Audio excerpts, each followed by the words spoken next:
2015 ஆண்டின் முதலாம் தவணை கல்வி செயற்பாடுகளுக்காக பாடசாலைகள் இன்று திறக்கப்பட உள்ளன. கல்வி பொதுத்தராதர சாதாரணதர பரீட்சை விடைத்தாள் மதிப்பீட்டு பணிகள் இடம்பெறுகின்ற 68 பாடசாலைகள் மற்றும் ஜனாதிபதி தேர்தலின் வாக்கெண்ணும் நிலையங்கள் அமைக்கப்படவுள்ள பாடசாலைகள் தவிர்ந்த ஏனைய அனைத்து பாடசாலைகளும் இன்று திறக்கப்படவுள்ளதாக கல்வி அமைச்சு தெரிவித்துள்ளது.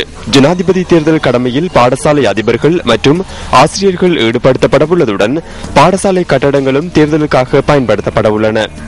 இதன் காரணமாக நாளை முன்தினம் தொடக்கம் எதிர்வரும் 9ஆம் திகதி வரை அரச பாடசாலைகளுக்கு விடுமுறை வழங்கப்பட்டுள்ளது. இதற்கமைய சாதாரணதர பரீட்சை விடைத்தாள் மதிப்பீட்டு பணிகள் இடம்பெறுகின்ற பாடசாலைகள் அடங்கலாக அனைத்து பாடசாலைகளும் மீண்டும் எதிர்வரும் 12ஆம் திகதியே திறக்கப்பட உள்ளன.